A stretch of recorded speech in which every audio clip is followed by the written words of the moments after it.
నమస్తే అండి, మీ పేరు? నా పేరు అమ్మాయి. ఏం చేస్తారమ్మా? మామూలుగా ఇంట్లో పని. అమ్మ, ఇప్పుడున్న ప్రభుత్వం ఎలా అనిపిస్తుందమ్మా మీకు? బాగుంది అనిపిస్తుంది. ఏంటి ఏం నచ్చింది? అదే డోక్రాలో గట్రా ఉన్న లోన్లు ఇస్తున్నారు. తర్వాత ఏమైనా డబ్బులు ఇస్తున్నారు, లోన్లు ఇస్తున్నారు కదా, దేనికైనా ఆపదలిసరికి ఆదుకుంటున్నారు. మరి అంటే 2024 ఎలక్షన్లో ఎవరు కోటేద్దాం అనుకుంటున్నాం? జగన్కి ఎందుకమ్మా? మిగతా పార్టీలు కూడా ఉన్నాయి కదా.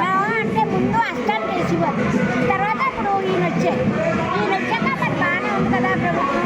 అందుకని మళ్ళీ ఈయనే గెలిపిద్దామని. అయితే మిగతా పార్టీలు సంక్షేమం చేస్తాం, మీకు కూడా ఇలాంటి పథకాలు పెడతాం, మాకు ఓటేసి గెలిపించండి అని అడుగుతున్నారు. మరి వాళ్ళకి ఎందుకు వేయరు మీరు? వచ్చి అలా ఏమీ అనలేదు కదా, ప్రభుత్వమే నడుస్తుంది. ఇదే నడుస్తుంది. ఇప్పుడు వచ్చి రాలేదు, ఏమి చెప్పలేదు, అదేమనలేదు. అందుకని ఎప్పుడు వేస్తానికి వేస్తాం. వాళ్ళు ఇప్పుడు ఎలక్షన్స్లో వస్తాయి కదా, మాకు ఓటేసి గెలిపించండి, మీకు అన్ని పథకాలు చేస్తాం, వీరికంటే ఎక్కువ చేస్తాం అనుకున్నారు. ఈయనే బాగా చేస్తున్నారు కదా, ఈయన అన్ని అన్న మాటల మీద నిలబడ్డారు, మరి చేస్తున్నారు. అందరికీ పేదోళ్ళకి ముసలి పెన్షన్లు ఏంటి అన్నీ. నమస్తే అండి, మీ పేరు? దేవుడు. ఏం చేస్తారమ్మా మీరు?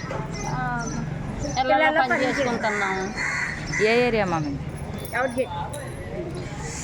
అమ్మ, ఇప్పుడున్న ప్రభుత్వంపై మీ అభిప్రాయం ఏంటమ్మా? మీకు ఎలా అనిపిస్తుంది? నచ్చిందా నచ్చలేదు? నచ్చింది. ఏంటమ్మా ఏం నచ్చింది అసలు?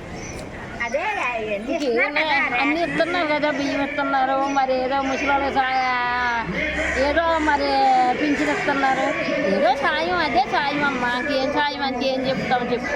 మా బాధలు తప్పు, మా కష్టాలు తప్పు. మరి పనికి వెళ్ళాలి, పని చేసుకోవాలి, బతకాలి. ఏం చేస్తారమ్మా మీరు?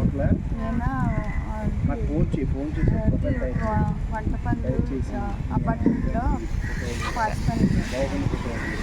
ఏ ఏరియా అమ్మా మీది? అమ్మా, ఈ 2024 ఎలక్షన్లో ఎవరు కోటేద్దాం అనుకుంటున్నారు? నేను వైఎస్ఆర్కి వేస్తాను. వైఎస్ఆర్కి. జగన్కి ఎందుకమ్మా? మిగతా వాళ్ళు కూడా ఉన్నారు కదా, వారు సంక్షేమం చేస్తామంటున్నారు. అంటే నాకు జగన్మోహన్ రెడ్డికి మొదటిసారి వేసాను నా ఓటు. అప్పుడు కూడా అలాగే పోయినసారి అతనికి వేసాను. నాకు పథకాలు అన్నీ వచ్చేస్తున్నాను, అంతే వేస్తున్నాను. అయితే మిగతా వాళ్ళు కూడా పథకాలు పెడతాం, మమ్మల్ని నమ్మండి అంటారు, మరి వాళ్ళని ఎందుకు నమ్మరమ్మా మీరు? లేదు, నేను వైఎస్ఆర్కి వేస్తాను.